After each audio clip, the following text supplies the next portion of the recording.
Welcome to Biohacking with Brittany. Thank you for listening. This is a place where I talk about biohacking and my own health journey and everything I'm kind of into in terms of wellness and nutrition and everything like that. I release 2 episodes a week. So if this is your first time listening, I usually do more of a Q&A or a personal episode on Tuesdays. And then Friday is typically my interview day. And we are sticking with that today. So before I dive in, I want to do a shout out to the sponsors of this week. AG1, thank you so much. I take this every single day. This is AG1 Athletic Greens. I think most people have actually heard about this product at this point. They're kind of everywhere. They're all over TikTok. And I really like their powder. I do. I was kind of like skeptical before I tried it because, like I said, it was everywhere and I didn't really think it might be that great. When something is so heavily promoted, sometimes I'm kind of like, I don't know, suspect about it. But I was actually really impressed. I take a scoop every single day. I add it to my shaker cup and I love how refreshing it tastes. It's got a bunch of ingredients in it and it really just covers your bases. I have a very good friend who this is like the only supplement she takes. She is not the healthiest person, let's say, and she will take this and that's it. And she feels like she's making a difference by taking this. And I completely agree. And I really see how a lot of people can think that. So they cover your bases. There's a ton of vitamins, minerals, enzymes in there, probiotics. And so if you are only going to take one thing, I would argue that AG1 Athletic Greens is the thing to take. They are linked on my website in my show notes, and my discount code is biohackingbrittany, and feel free to try it out. I definitely recommend it. They also have like small pouches that you can travel with, and I do this, especially on planes, because I don't know, it's kind of hard to get nutrients in when you're traveling. So that is AG1. And then shout out to Bioptimizers. I actually just gave some of my friends some of their digestive enzymes. A friend of mine, again, different friend, but she's having some bloating issues and we were talking about gut health. And I just said to her, like, you don't necessarily need to change your diet or anything like that. But if you are going to eat these certain foods, let's just kind of minimize the blow on the body and the negative impact that it can have. And so digestive enzymes do that. They help break down your food. So especially for things like lactose or gluten or other grains and sugars and things that we kind of struggle with, digestive enzymes are really that catalyst for easier digestion. So I love them. Again, they're on my website, biohackingbrittany.com, and you can check them out there. My discount code is biohackingbrittany. Okay, let's dive into this episode. I am really excited about this. I have not talked about the placenta on my podcast. Of course not. Why would I have done that? I am not pregnant. I'm not even trying right now. So this is not something that has been really in my mind a lot. However, I got a message on Instagram last week and it really, really made me think. And so I'm going to tell you everything you need to know about eating your placenta. And yeah, this is the point of this is to be a resource for you. I'm not going to necessarily tell you what you should do. I'm just going to give you the information and then you can make up your own mind and do what's best for you. So let's start off first and foremost by reading the message that she sent me. So, I talk on Instagram, I talk a lot about my preconception health journey. I'm doing a lot of cleansing. I'm doing a lot of detoxing. And I talk a lot about it because I'm very open. And so she was sharing with me about her own journey and whatnot. And then I asked her, I was like, did you eat your placenta? And then this is what she wrote. So she said that she didn't and that she was thinking about it, but then she found some sort of post that basically said that you shouldn't. And so this is what she wrote. She wrote, I know it works great for some people, but the risk of losing my milk/dipping in supply was something I personally wasn't willing to risk. It's kind of pricey, so I didn't want to spend the money to get it capsulated for it not to work for me. I also wonder if the people who report less baby blues and other benefits from eating their placenta were eating animal organ meats. Like, could you get the benefits of placenta from another organ source without introducing progesterone, estrogen, toxins back into your body. If you end up eating yours down the line, I'd be curious to hear how it goes for you. So lots of questions in there. We're going to unpack all of it. And I said to her, I was like, I'm going to cover this on the podcast because this is so juicy. And I really wanted to find out the answers myself to these questions. And obviously the disclaimer here is two things. One, like I said, I'm not pregnant. I am not trying. I have not eaten placenta. So this is very much coming from a place of curiosity as a biohacker and as somebody who's in the health space, as a nutritionist. That's where this is coming from. And two, again, I am not an expert in placentas or I do not have my own placenta encapsulating company. That's not what I do at all. So those are my disclaimers for this episode. Okay. So I really wanted to start off with actually the history of eating your placenta, because this is actually gaining popularity again every year in North America. So in Canada and the States.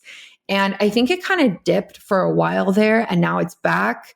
And it could very much be because of the benefits and how it's kind of, I don't want to say it's a wellness trend, but it is kind of becoming a trend in the health and wellness space. So I was curious, like, how did this even first get started? What is the original culture that this came from? Like, what part of the world, what culture, when? And so I'm going to kind of read to you what I found. So the first one is, not surprising, traditional Chinese medicine. So when you eat your placenta as the mother, it's actually called placentophagy. So that if you hear me say that, that's just what that means. So placentophagy has been a part of traditional Chinese medicine for centuries.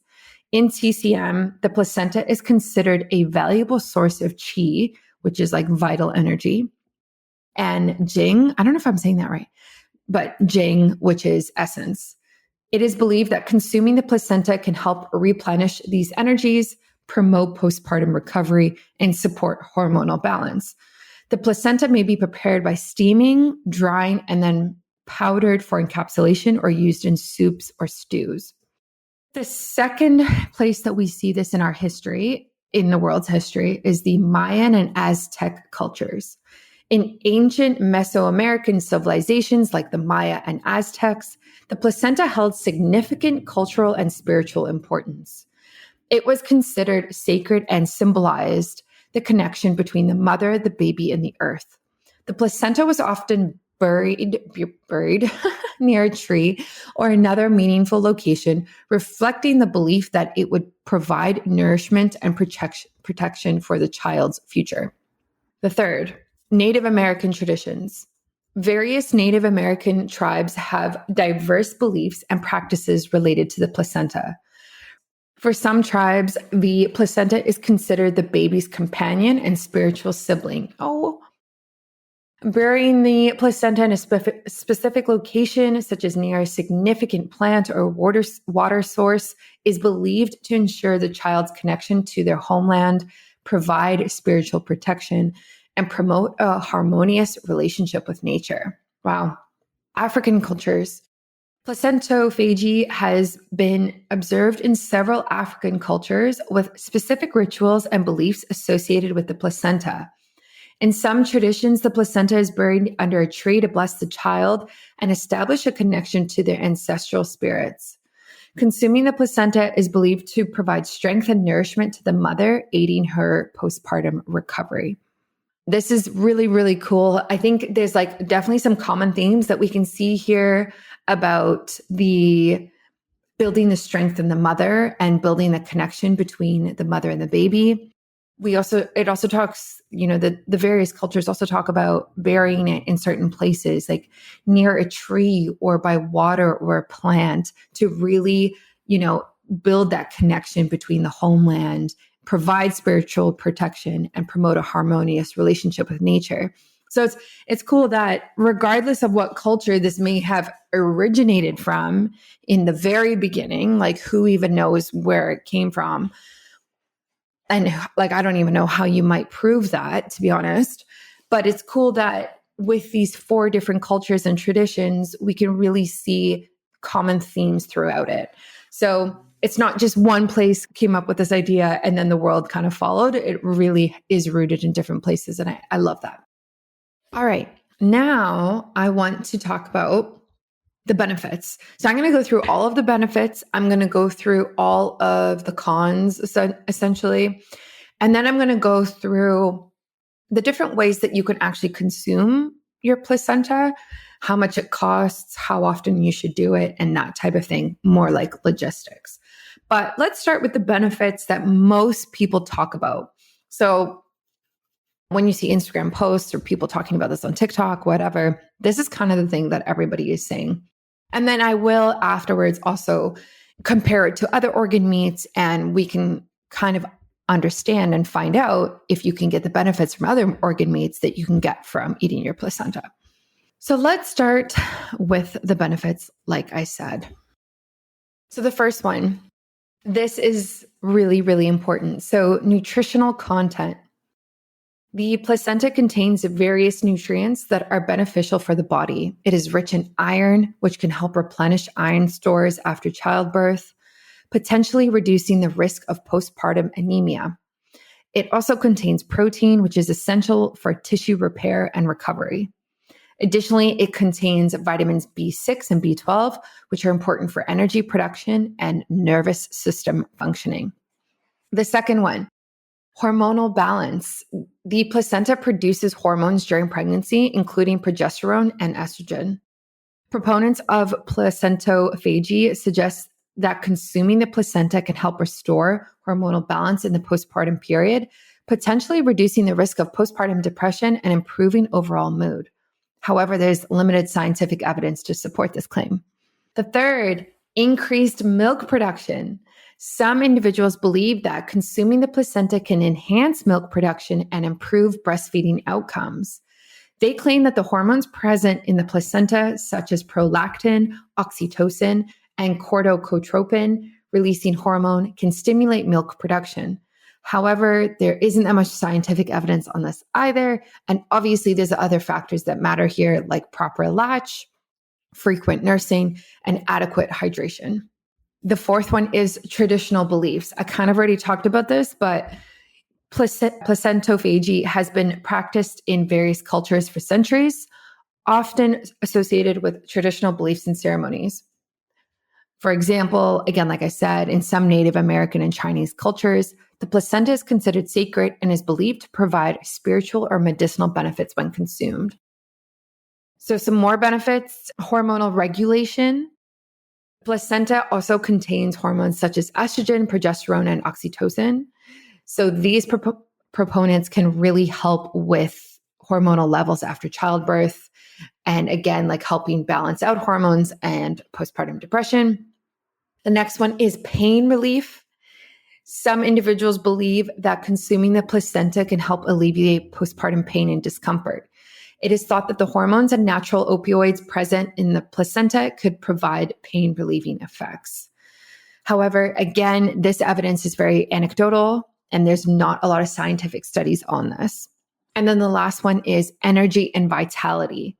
Advocates of placentophagy claim that consuming the placenta can provide a boost of energy and promote overall vitality during the postpartum period. They suggest that the nutrients and hormones present in the placenta can help combat fatigue and support physical recovery after childbirth.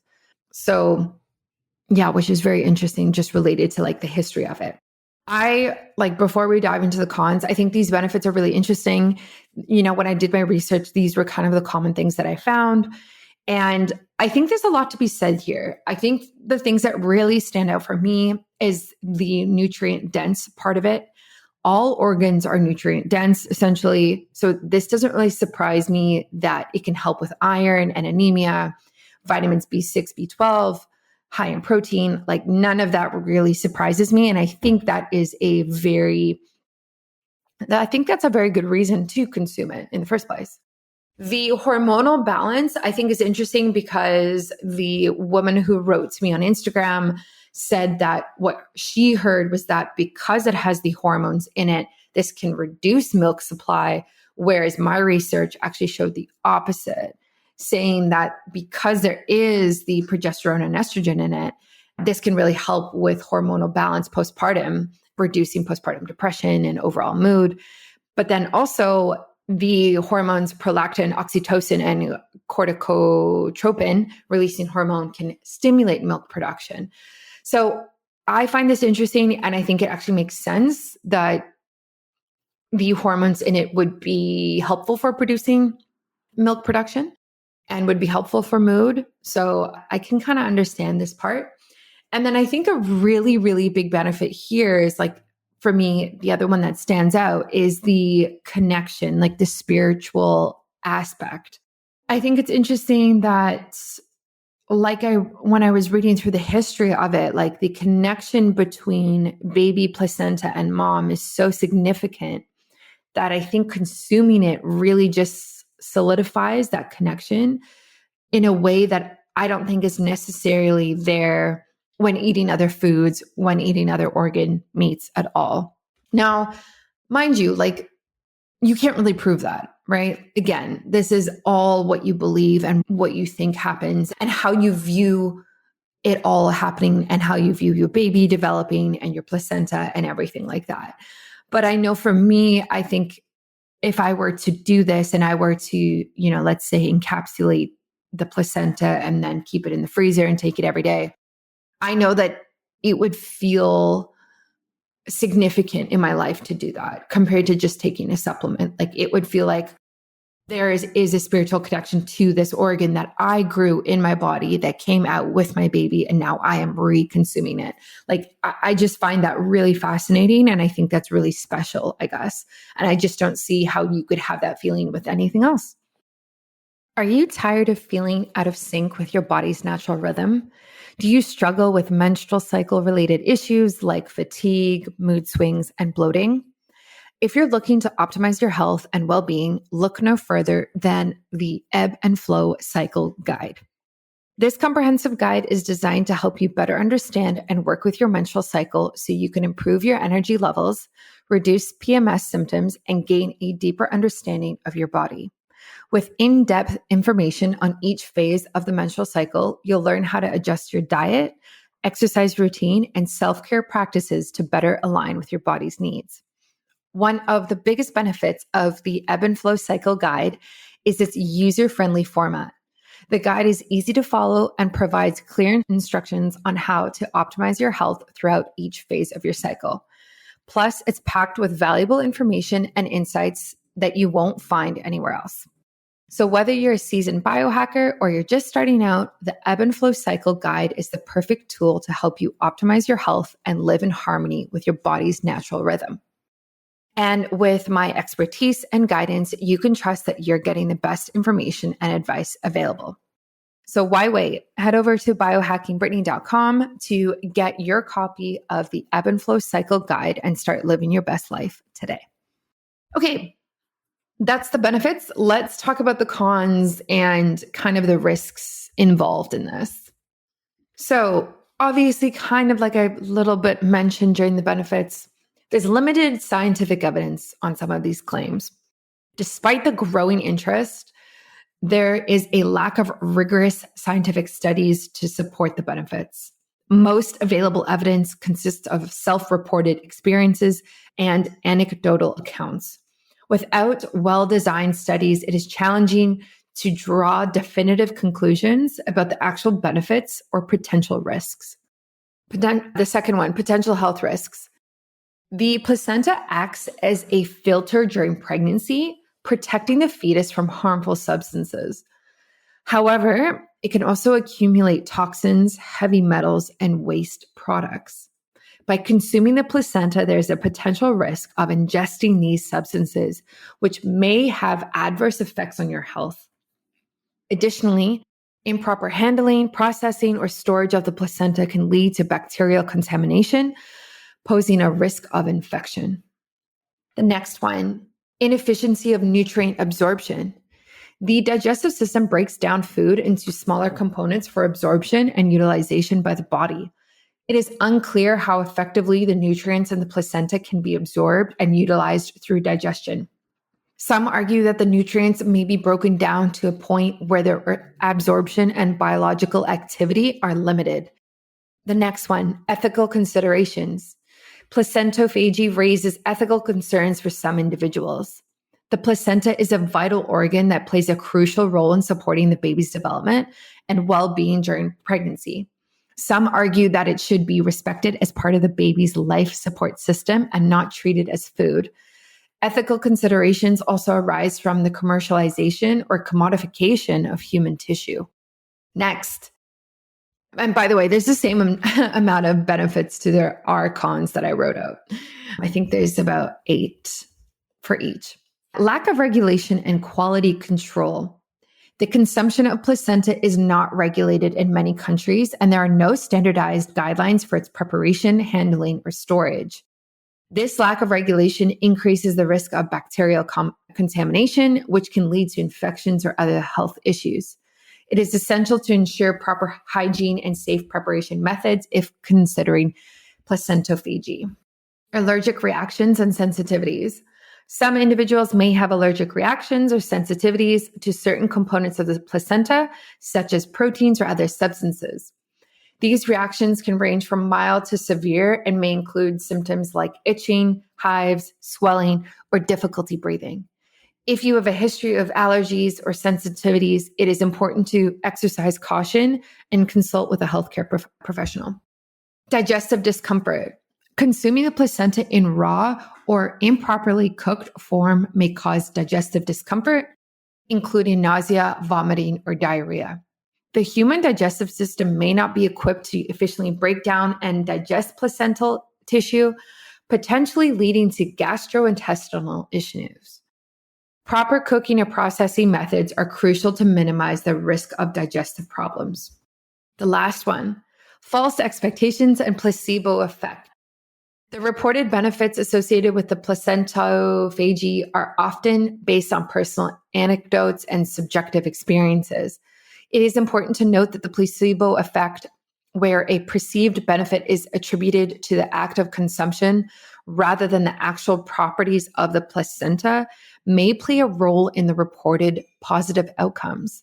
It is challenging to separate the placebo effect from the actual physiological effects of consuming the placenta without rigorous scientific studies. Whew! So many big words. This is very interesting. I think so. Things that stand out for me here, like I said, like I did with benefits, is a couple of things. I think something that stood out was ethical considerations. So ethical considerations also arise from the commercialization or commodification of human tissue. This is a very interesting point of view. I've actually, I don't want to get into this, but I've actually seen TikTok videos about placentas in hospitals being sold to other people. We'll just leave it at that. And why they're doing that. And that's not what this podcast is about. So if you are curious, go on TikTok and you will be down a rabbit hole and see what that's about. So I'm not saying I believe that. Do I think that that has probably happened in the history of humankind? Yes, for sure. But do I think that that is a practice that happens often? I don't know enough. I don't know if I want to know. So I don't know. I think commodification of human tissue, I don't know if I necessarily have an issue with this because it's mine. You know, like technically I grew it myself. So why would I not be able to consume it? I mean, yes, you do have to pay for the process of it if you are encapsulating it. There's work to be done there. It needs to be dried. It needs to be put into capsules, all of that type of thing. You need an expert to do it. So that's kind of what you're paying for. You're not necessarily paying for your own placenta, I guess. So I don't really agree with that part. However, I can see how people do. And I think there is a big issue if there are people out there selling other people's. And that goes along with selling other people's organs in general, regardless of what it is. I think that is obviously not okay. I think that stands out a lot to me as a very, very interesting point of view. I think as well, something that stood out was that some people argue that the nutrients, when they're broken down, you actually can't absorb them and the biological activity is limited. You can actually say this about every single supplement. So if you take a vitamin C supplement, are you actually absorbing 100% of that vitamin C? And is it working in your body? Is the activity guaranteed? No, it's not. And no, you are not going to be able to consume and actually absorb 100% of the vitamin C supplement. So I think that argument in my mind doesn't matter as much because I kind of feel like that with most supplements. So I don't know necessarily how, I don't think that would be a factor that would come into play in order for me not to do it. I think the biggest thing that I would be concerned about is the potential health risks of the toxins. Toxins, heavy metals, and waste products being consumed, being absorbed into the placenta, and then you eating the placenta. That I think is valid. And I am going to actually look for a placenta encapsulator or somebody who's an expert in this field to bring them on, because I would love to question a expert on that. Like I would love to hear what they say beyond like, hey, this is a risk, just be aware of it, because that's kind of what I found in my research. But I'm kind of wondering, like, are there enough toxins? Are there enough heavy metals and waste products for it to be an issue? Or do the benefits really outweigh the negatives here? So yeah, I'm very curious. My next partner I want to talk about is Athletic Greens. So I take AG1 by Athletic Greens literally every single day. And I first gave AG1 a try when I was traveling to Costa Rica. I really wanted something to support my gut health, boost my energy, keep my immune system in check, and really just support me while I was traveling and not home. I quickly fell in love with it. And now that I'm back in Canada, I still take it every single day. And I take it in the morning before I have any type of coffee. Typically, it's like the first thing I have in the morning. And it makes me feel just fantastic. I feel like I'm starting my day off on the right foot. I feel like I'm covering all of my nutrition needs right from the get-go, which is super important and such a healthier way to start than just having coffee on an empty stomach right away. So I'm just obsessed with taking it. And if you want to take ownership of your health, today is a good time to start. Athletic Greens is giving you a free, 1 year supply of vitamin D and 5 free travel packs with your first purchase. So those are the same travel packs that I took when I was flying. Go to athleticgreens.com/biohackingwithbrittany. That's athleticgreens.com/biohackingwithbrittany to check it out today. It's also linked in my show notes and on my website everywhere. Those are my list of benefits and cons and risks. I think it's really important to include both sides and include different points of view.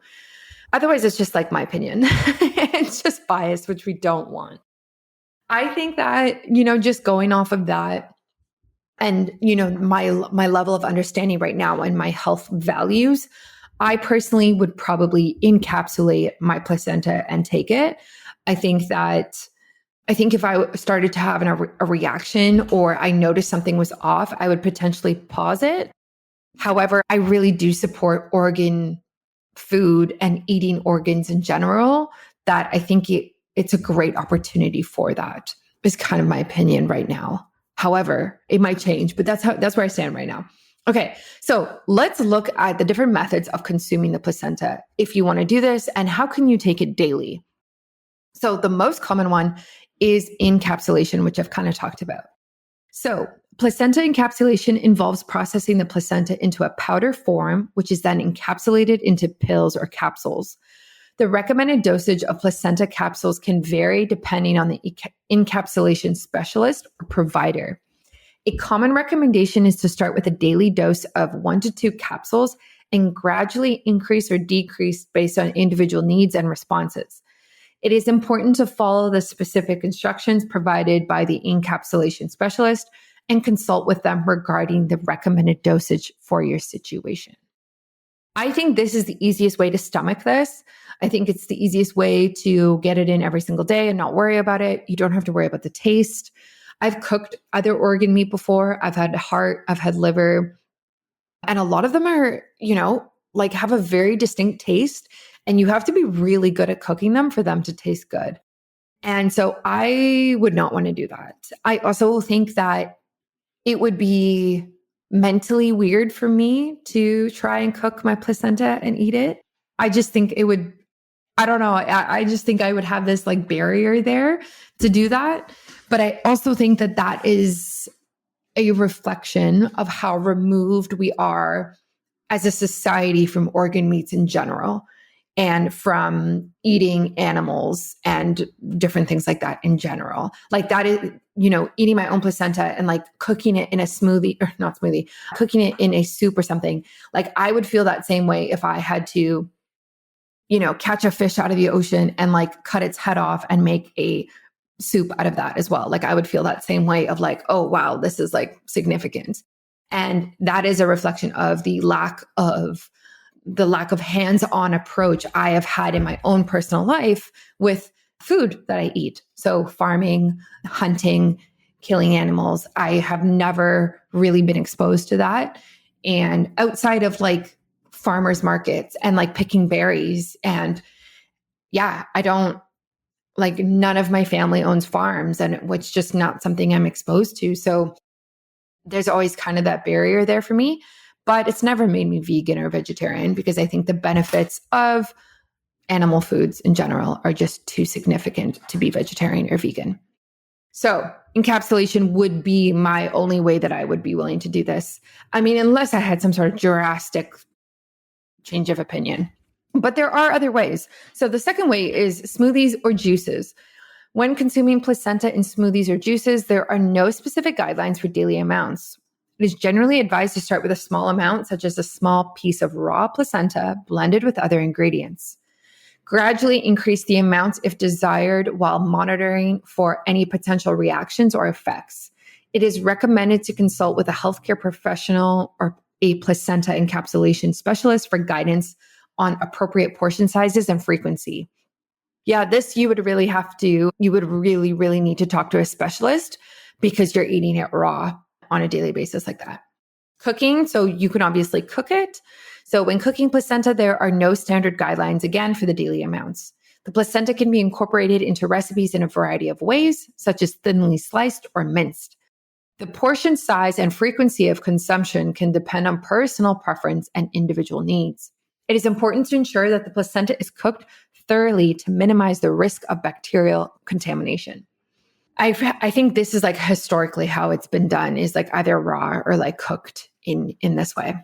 And then tinctures. So placenta tinctures are typically consumed in small amounts, usually added to water or another beverage.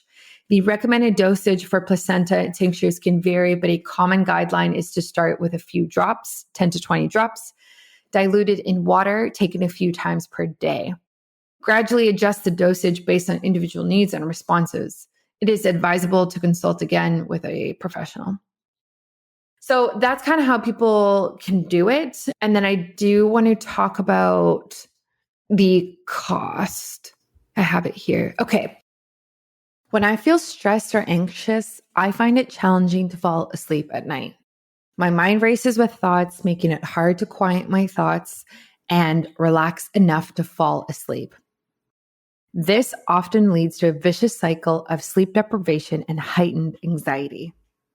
I started using Sleep Breakthrough because I knew that deep sleep and REM sleep were more important for rejuvenation, fat burning, and muscle building. Now I feel like I'm getting the quality of sleep I need to support my overall health and fitness goals. I used to take over-the-counter melatonin products, but I realized that they can be dangerous and lead to dependence and a sleep hangover. Since switching to Sleep Breakthrough, I've been able to naturally produce melatonin without any negative side effects or dependency concerns. I found that optimal sleep really is the foundation for success, both personally and professionally. Since incorporating sleep breakthrough into my routine, I've noticed a significant improvement in my overall well-being and performance. You will not get addicted to sleep breakthrough, which is one of my favorite parts about it. And it is a all natural formula, which provides the body with the precursors to melatonin and the necessary molecules to produce it naturally. It is a natural formula, which is fantastic. If you're struggling with sleep, I highly recommend giving Sleep Breakthrough a try. It's truly a game changer. You can go to www.sleepbreakthrough.com/biohackingbrittany and use my promo code biohackingbrittany during checkout to save 10%. So that is also linked on my shop and in my podcast show notes for you to check out and start sleeping better today. So obviously the encapsulation is the most expensive way to do this. So the cost of placenta consumption can vary, depends on location, method of preparation, and additional services. On average, the cost for placenta encapsulation can range from $150 to $400. That's US. It is important to note that the cost can include collection, processing, delivery, stuff like that. When I looked, I'm in Canada, Vancouver, Canada. When I looked here, just briefly, I saw one company that does it for about $300 Canadian, and she does all of the driving associated with it as well. So she, I guess her and her team come and pick it up wherever you give birth, like a hospital, something like that. They take it to their lab, they encapsulate it, and then they bring it back to your house. Like you're like completely hands off. And then so that's 300. And then if you don't want that and you want to do all the driving yourself, I think it's 220. So, I mean, there are options there. And I guess I would say that it is kind of expensive. You know, if you look at it from a standpoint of a supplement, yeah, it's expensive, of course. It's $300, right? And my question would be to a specialist would be like, how many am I getting out of this? So if I'm having 1 to 2 a day on the average placenta, like how many can you make? I would assume it's probably about a 3 months worth, maybe 4 months worth is what I would assume. Again, this is probably something I would still do at $300 just because I think it would be worth it. And I really do value organ meats. However, again, you don't have to do that. Just because I'm doing it doesn't mean you have to do it. Okay, let's talk about a couple of the other questions that were in this initial DM that this woman sent me. So, can eating your placenta reduce your milk supply? Obviously, we kind of talked about how it actually can increase your supply, but let's see what else I found. There is currently limited scientific evidence to support the claim that eating the placenta can increase or decrease milk supply. Some proponents of placentophagy suggest that consuming the placenta can enhance milk production and improve breastfeeding outcomes, while others believe it may reduce milk supply. However, the available research is largely anecdotal. Breast milk production is primarily influenced by hormonal and physiological factors, as well as frequent and effective breastfeeding or pumping. Hormones such as prolactin and oxytocin play central roles in milk production and let down reflex. While the placenta does produce hormones that support pregnancy, it is uncertain whether consuming the placenta can directly affect milk supply. If you are concerned about your milk supply or experiencing difficulties breastfeeding, it is recommended to consult with a lactation consultant, and they can give you, personalized advice. So again, it seems with this specific question, it seems like everyone's kind of 50-50 on it.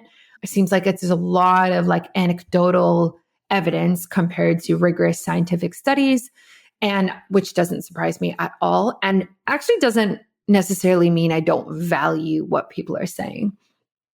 It can kind of make sense, like how if you were to eat it, it would actually reduce your milk supply because then your body is confused and has these extra hormones in it. And then why would it produce as much supply? I can understand that whole thinking. But then I can also understand how consuming the estrogen and progesterone and the other hormones can actually be really great for, baby blues, like she was talking about, and, stress management and these other things that are important as well. So I'm a little 50-50 on this. And then I looked at her other question, which I thought was interesting, of like getting the benefits from other organ meats that you can get from the placenta. I don't think that you can. So let's kind of see what I said. So the specific benefits attributed to eating the placenta are not necessarily replicated by consuming other organ meats. The placenta is a unique organ that develops during pregnancy and serves specific functions related to fetal nourishment and hormone production. While organ meats such as liver can offer valuable nutrients, they do not possess the same composition or potential benefits as the placenta. The placenta contains a combination of hormones, proteins, and nutrients that are distinct from those found in other organ meats. Some proponents of placentophagy suggest that consuming the placenta may help with postpartum recovery, hormone balance, and milk production. However, scientific evidence is limited.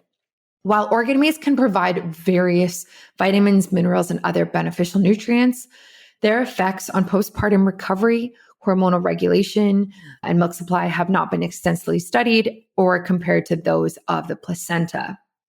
The specific composition and potential benefits of the placenta may not be replicated by other organ meats. I would agree with a lot of this. I think the placenta is unique in its composition of hormones, proteins, and nutrients. And I think that, like I said, in all of this, I just don't think you can necessarily replicate those benefits. And what I've said previously is the spiritual aspect, I definitely don't think you can replicate. I think there is something energetically to consuming your own placenta versus consuming liver, like liver from a cow, like that just hits different. For lack of better words, it just hits different.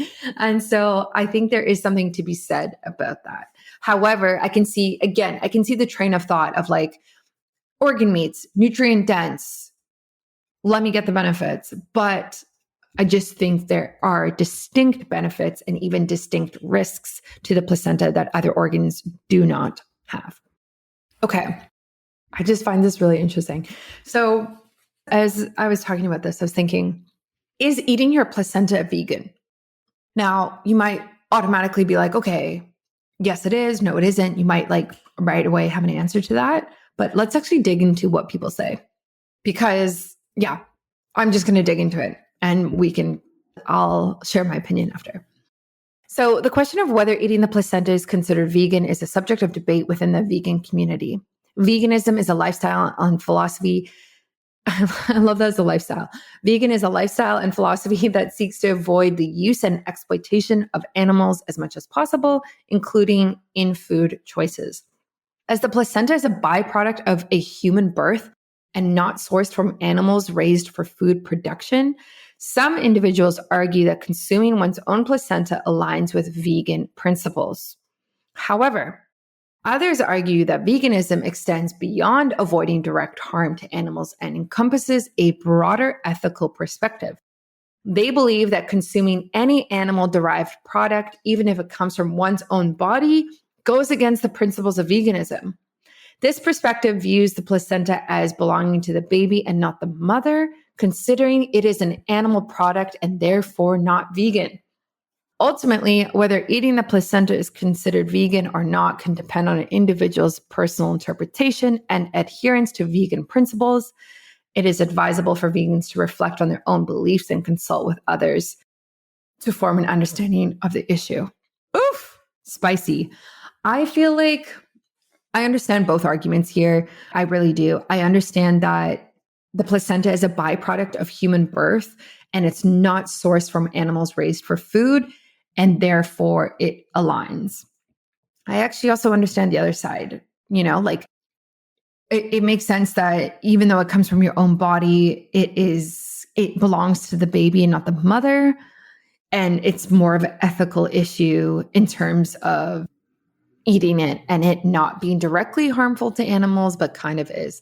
I get it. I really do get it.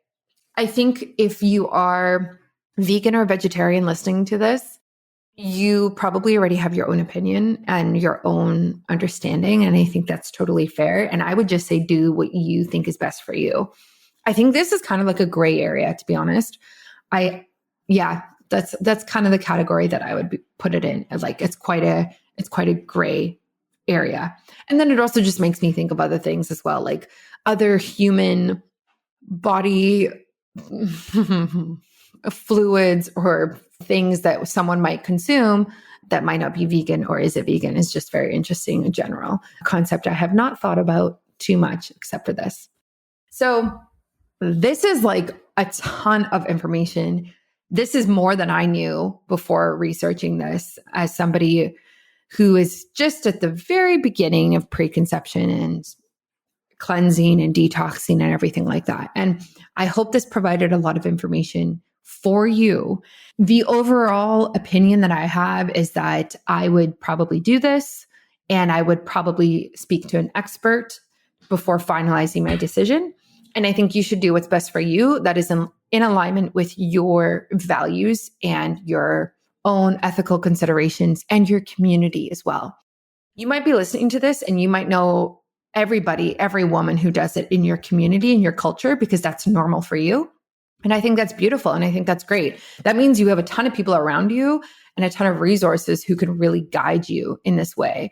Maybe they have special recipes, and maybe they have special traditions and practices that they do with the placenta as well. And I think that's really beautiful.